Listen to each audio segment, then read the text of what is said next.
Hello दोस्तों।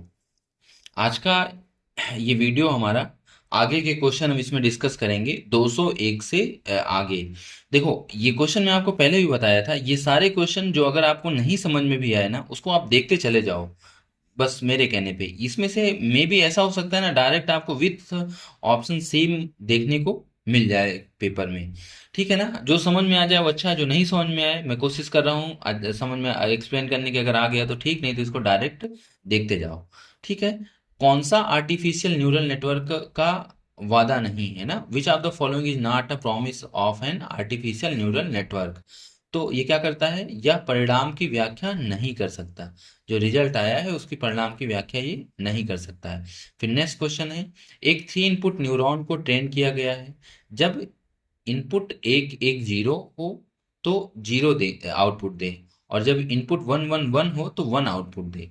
Generalisation के बाद आउटपुट जीरो होगा जब और केवल जब इनपुट क्या हो? जब 0 1 0 1 0 0 1 1 0 और या 1 0 1 हो। अगर इन दोनों में देंगे तो इसके अकॉर्डिंग इसका आउटपुट क्या होगा? जीरो होगा।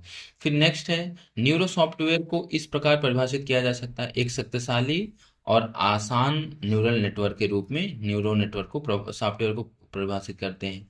अनसुपरवाइज्ड लर्निंग में निम्नलिखित में से कौन सा सही है? ये क्वेश्चन आया भी है और देखो ये हमारी किताब में भी है। तो ये अनसुपरवाइज्ड लर्निंग के बारे में बताया बताया पूछा है। देखो, मशीन लर्निंग में 3 तरह की वो लर्निंग होती हैं, 3 या 4 तरीके की भी कुछ लोग मानते हैं। एक सुपरवाइज्ड, एक अनसुपरवाइज्ड, और एक सेमी सुपरवाइज्ड, और एक लास्ट होती है री इन्फोर्समेंट लर्निंग। इन सब के बारे में मैं आपको अभी कुछ दिन पहले के वीडियो में बहुत अच्छे से बताया हूँ। तो ये अनसुपरवाइज्ड में क्या होता है? कुछ विशिष्ट आउटपुट वैल्यूज नहीं दिए जाते हैं। Some specific output value are not disclosed. ठीक है ना? ये इसमें ये सब नहीं दिए जाते। ठीक। और फिर उसके बाद नेक्स्ट है, इंडक्टिव लर्निंग में क्या शामिल है? कंसिस्टेंस हाइपोथेसिस को इंडक्टिव लर्निंग में शामिल किया जाता है। फिर नेक्स्ट है, एक न्यूरल नेटवर्क किस प्रकार के प्रश्नों का उत्तर दे सकता है? व्हाट इफ क्वेश्चन टाइप के सबका आंसर ये देता है। आर्टिफिशियल न्यूरल नेटवर्क में परस्पर जुड़े प्रोसेसिंग एलिमेंट को क्या कहा जाता है? नोड या न्यूरॉन्स कहा जाता है। फिर उसके बाद नेक्स्ट क्वेश्चन है, निम्नलिखित में से कौन री इन्फोर्समेंट लर्निंग का सबसे सबसे अधिक संबंधित है? किससे? री इन्फोर्समेंट लर्निंग से। तो आउटपुट बेस्ड लर्निंग होती है। ये कैसी आउटपुट ही होती है ना, क्योंकि इसमें अगर सही है तो रिवार्ड दिया जाता है, अगर गलत है तो पेनाल्टी होती है। तो ये आउटपुट पे आधारित लर्निंग होती है। फिर उसके बाद FAM का फुल फॉर्म क्या होता है? फजी एसोसिएटिव मेमोरी इसका फुल फॉर्म होता है। कौन सा डिजाइन सॉफ्टवेयर और हार्डवेयर कंपोनेंट के पुनः उपयोग की अनुमति देता है? प्लेटफॉर्म बेस्ड डिजाइन जो होते हैं उनको पुनः यूज की अनुमति देता है। कौन सा डिजाइन एम्बेडेड डिजाइन के दौरान हार्डवेयर और सॉफ्टवेयर दोनों पर विचार करता है? सॉफ्टवेयर और हार्डवेयर कोड साइन दोनों पर विचार करता है। नेक्स्ट है, एपीआई का पूरा नाम एप्लीकेशन प्रोग्रामिंग इंटरफेस होता है। नेक्स्ट क्वेश्चन है, मैपिंग ऑपरेशन को हार्डवेयर पर लागू करने के लिए किस डिजाइन एक्टिविटी का उपयोग किया जाता है? हार्डवेयर सॉफ्टवेयर पार्टीशनिंग का उपयोग किया जाता है। नेक्स्ट क्वेश्चन है, संभावित डिजाइन के सेट का विश्लेषण करने के लिए किस प्रक्रिया का उपयोग किया जाता है? डिजाइन स्पेस एक्सप्लोरेशन का प्रयोग किया जाता है। और ये FRIDGE फ्रीज का पूरा नाम क्या है? The fixed point programming design environment इसका पूरा नाम है, फ्रीज का। ठीक है ना? इसको ध्यान से देख लेना। फिर उसके बाद नेक्स्ट है, निम्नलिखित में से कौन सा टूल फ्लोटिंग पॉइंट अंक गणित को फिक्स्ड पॉइंट अंक गणित में बदल सकता है? फ्लोटिंग पॉइंट अंक गणित को फिक्स्ड पॉइंट में ये फ्रीज करता है ये काम। फिर उसके बाद नेक्स्ट है, निम्नलिखित में से कौन सा लूप ओवरहेड को कम करके स्पीड बढ़ा देता है? लूप अनरोलिंग उसको कम करके स्पीड बढ़ाता है। फिर नेक्स्ट क्वेश्चन है, कूल इनपुट का कौन सा भाग उपलब्ध हार्डवेयर प्लेटफॉर्म कंपोनेंट के बारे में जानकारी शामिल करता है? Target technology. फिर उसके बाद नेक्स्ट है, एम्बेडेड सिस्टम की ऊर्जा खपत को कम करने के लिए किस डिजाइन का उपयोग किया जाता है? कंपाइलर का उपयोग किया जाता है। फिर कैश की पावर कंजप्शन की गणना कैसे की जाती है? CACTI के थ्रू पावर कंजप्शन की गणना की जाती है। फिर उसके बाद निम्नलिखित में से कौन सा फंक्शन सी में डेटा को इंटरप्रेट कर सकता है, मतलब इनपुट लेके उसको अपने अकॉर्डिंग कन्वर्ट करता है। वो कौन सा फंक्शन होता है? स्कैनफ फंक्शन होता है। कौन सा स्टेटमेंट आइडेंटिफायर के सभी अकरेंस को स्ट्रिंग में रिप्लेस करता है? ये है हैश डिफाइन आइडेंटिफायर स्ट्रिंग। निम्नलिखित में से किसे लोडर के रूप में जानते हैं? लिंकर को लोडर के रूप में भी जानते हैं। कौन सा कमांड ऑब्जेक्ट फाइल लेता है और रूटीन कॉल्स को खोजने के लिए लाइब्रेरी फाइल्स को सर्च करता है? लिंकर ये काम करता है। निम्नलिखित में से कौन सी भाषा हार्डवेयर का वर्णन कर सकती है? VHDL जो है हार्डवेयर का वर्णन कर सकती है, ये इंपॉर्टेंट है, इसको ध्यान रखना। निम्नलिखित में से कौन सा सी भाषा हार्डवेयर का वर्णन कर सकती है? न C++ करती है, न C करती है, न जावा। कौन सी करती है? VHDL। और एंटिटी पोर्ट और लोकल कंपोनेंट के बीच कनेक्शन का वर्णन कौन करता है? पोर्ट मैप करता है। निम्नलिखित में से क्या सिग्नल इम्पीडेंट का एब्स्ट्रैक्शन है? What is the following is an abstraction of signal impedance size? इसका करेक्ट आंसर है VHDL। डिजाइन में कितने प्रकार के वेट स्टेटमेंट उपलब्ध होते हैं? 4 होते हैं। फिर नेक्स्ट क्वेश्चन है, निम्नलिखित में से कौन सा एक C++ की क्लास लाइब्रेरी है? सिस्टम C इसकी क्लास लाइब्रेरी होती है। निम्नलिखित में से कौन IEEE 1364 के रूप में स्टैंडर्डाइज्ड है? ये वेर लॉग करके वो है, IEEE 1364 के रूप में स्टैंडर्डाइज है। ठीक। फिर नेक्स्ट है, कौन सा लेवल एम्बेडेड सिस्टम में उपयोग किए जाने वाले एल्गोरिदम को सिमुलेट करता है? Arithmetic level. फिर उसके बाद नेक्स्ट क्वेश्चन है, बुलियन फंक्शन को दर्शाने के लिए किस मॉडल का उपयोग किया जाता है? गेट लेवल मॉडल का उपयोग करते हैं। निम्नलिखित में से किसमें फ्लिप फ्लॉप होते हैं जो शिफ्ट रजिस्टर बनाने के लिए जुड़े होते हैं? Scan design. फिर उसके बाद नेक्स्ट क्वेश्चन है, ज्यामितीय प्रतिनिधित्व में किस गेट का उपयोग किया जाता है? किसमें? ज्यामितीय प्रतिनिधित्व में। और ज्यामितीय प्रतिनिधित्व को क्या बोलते हैं? ज्योमेट्रिकल रिप्रेजेंटेशन में यदि एकल इवेंट हेजर्ड्स का कारण बनता है, ये आर गेट होता है। फिर उसके बाद नेक्स्ट है, निम्नलिखित में से किसमें फ्यूचर बस प्रोटोकॉल के स्पेसिफिकेशन में एरर्स को लोकेट करना संभव है? ये BDD है। CTL का पूरा नाम कंप्यूटेशनल ट्री लॉजिक को इसका पूरा नाम होता है। फिर नेक्स्ट है, Z80 के मेमोरी रिफ्रेश रजिस्टर का क्या उद्देश्य होता है? To control on chip DRAM की जो चिप है उसको कंट्रोल करना। फिर उसके बाद नेक्स्ट है, निम्नलिखित में से कौन 8086 और 80 प्रोसेसर का उत्तराधिकारी है? देखो, ये माइक्रो प्रोसेसर हैं, जो इनका ये माइक्रो प्रोसेसर का वर्जन है। ये एक है 8086 और 8088, इसके बाद जो आया 80286 आया, तो ये इसका उत्तराधिकारी है। 80286 में दो मोड कौन कौन से थे? Real mode and protected mode, ये दो मोड थे। 80286 में रजिस्टर सेट कब विस्तारित होता था? इन प्रोटेक्टेड मोड में ये विस्तारित होता था। फिर उसके बाद नेक्स्ट, निम्नलिखित में से कौन सा प्रोसेसर एक्सपोनेंशियल लॉगरिथमिक और टेक्नोमेट्रिकल फंक्शन को परफॉर्म कर सकता है? 8087 जो था वो इन तीनों फंक्शन को परफॉर्म कर सकता था। और फिर को प्रोसेसर में निगेटिव नंबर कैसे स्टोर किए जाते हैं? ये टूज कॉम्प्लीमेंट के फॉर्म में निगेटिव नंबर स्टोर होते हैं। कंप्यूटर की बेसिक आर्किटेक्चर किसने डेवलप किया था? जॉन वॉन न्यूमैन ने। इन्होंने ही स्टोर्ड प्रोग्राम का कॉन्सेप्ट भी दिया था। ठीक है। फिर नेक्स्ट है, निम्नलिखित में से कौन साइमल्टेनियस राइट और रीड ऑपरेशन की अनुमति देता है? रैम जो होती है मेमोरी, ये रीड और राइट दोनों की अनुमति देती है। निम्नलिखित में से किसे पेरिफेरल डिवाइस माना जाता है? CPU को पेरिफेरल डिवाइस के रूप में माना जाता है। फिर उसके बाद सॉरी, इसमें देखो ध्यान से, निम्नलिखित में से किसे पेरिफेरल डिवाइस नहीं माना जाता है? पेरिफेरल डिवाइस क्या होती है? जो बाहर से इंसर्ट किया जाता है, कीबोर्ड बाहर से होता है, मॉनिटर बाहर से होता है, लेकिन CPU उसी में इनबिल्ट होता है ना, तो इसको पेरिफेरल डिवाइस नहीं मानते हैं। ठीक है ना। फिर उसके बाद नेक्स्ट है, निम्नलिखित में से कौन से ऑपरेशन ALU द्वारा परफॉर्म किए जाते हैं? Data manipulation, exponential, square root, ये सारे के सारे जितने ऑपरेशन होते हैं, ये सब किसके द्वारा? ALU के द्वारा ही परफॉर्म किए जाते हैं। फिर उसके बाद नेक्स्ट है, नेक्स्ट क्वेश्चन है, निम्नलिखित में से किस फॉर्मेट का उपयोग डेटा स्टोर करने के लिए किया जाता है? बीसीडी फॉर्मेट का उपयोग करते हैं। फिर उसके बाद नेक्स्ट है, निम्नलिखित में से कंप्यूटर की कौन सी मेमोरी कंप्यूटर प्रोसेसिंग को स्पीड अप करने के लिए उपयोग की जाती है? कैश मेमोरी से का उसकी वो बढ़ती है। फिर नेक्स्ट क्वेश्चन है, कंप्यूटर एड्रेस बस होती है। एड्रेस बस, कंप्यूटर में कई सारी बस होती है ना, सिस्टम बस, डेटा बस, तो उसमें एक एड्रेस बस होती है।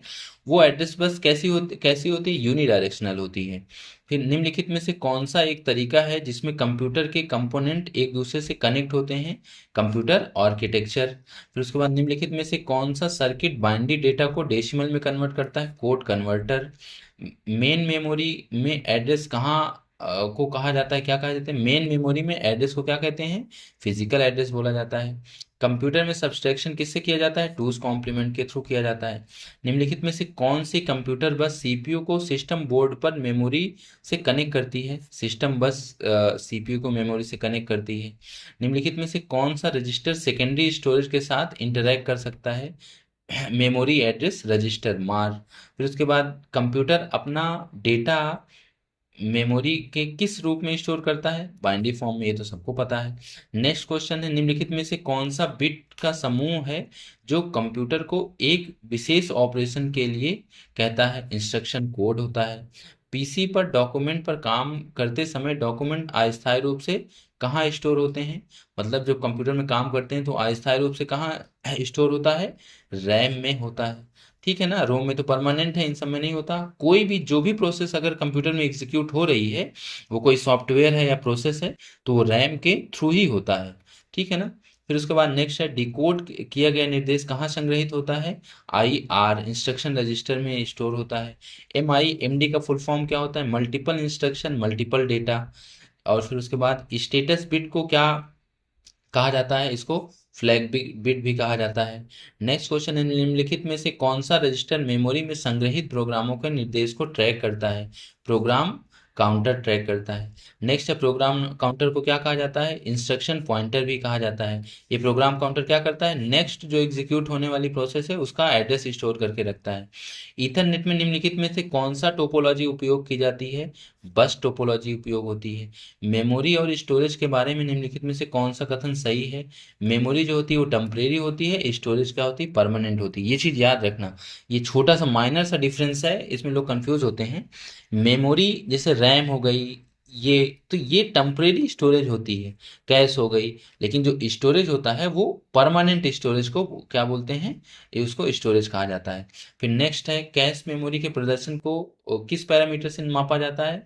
हिट रेशियो से उसकी परफॉर्मेंस डिसाइड होती है। निम्नलिखित में से कौन सी एक आवश्यक डेटा ट्रांसफर तकनीकी है? Direct memory access, DMA. Page fault क्या होता है? पेज फॉल्ट क्या होता है? पेज फॉल्ट तब होता है जब कोई प्रोग्राम ऐसे पेज को एक्सेस करता है जो मुख्य मेमोरी में मौजूद नहीं है। मतलब मान लो सीपीयू को कोई इसी ऐसे प्रोग्राम की जरूरत पड़ी जो मेन मेमोरी में अभी उपलब्ध ही नहीं है, तो वहां पे क्या आता है? पेज फॉल्ट आता है। फिर नेक्स्ट क्वेश्चन है, निम्नलिखित में से किसे किसी समस्या को हल करने के लिए चरण दर चरण प्रक्रिया के रूप में जाना जाता है? एल्गोरिदम को जानते हैं। फिर उसके बाद विंडोज ऑपरेटिंग सिस्टम में जब आप कैरेक्टर ग्रिड पर किसी कैरेक्टर को डबल क्लिक करते हैं तो डाउन एरो की शॉर्टकट किस लिए प्रयोग होती है? ये मूव डाउन वन रो, एक रो नीचे जाने के लिए प्रयोग होती है। फिर नेक्स्ट है, डॉक्यूमेंट विंडो को मैक्सिमाइज करने का शॉर्टकट क्या है? कंट्रोल F10 है। ये कुछ शॉर्टकट से सवाल है, मैं इनको जल्दी जल्दी, ये सब ऊपर आप एक बार पढ़े होंगे, लेकिन मैं इनको जल्दी जल्दी फिर से वो किए दे रहा हूँ, ऐसे क्वेश्चन बन सकते हैं। सेल में वर्तमान तिथि करंट डेट को दिखाने के लिए आप कौन सी की दबाते हैं? कंट्रोल प्लस सेमी कॉलन को दबाया जाता है।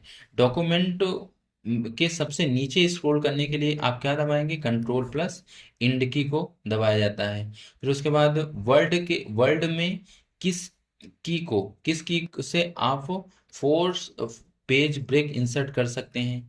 किससे? कंट्रोल प्लस इंटर दबाने से। ठीक है ना। फिर निम्नलिखित में से कौन सा कमांड कंप्यूटर को रिबूट करता है? और कंट्रोल अल्टर प्लस डिलीट इसको वो करता है। ठीक है।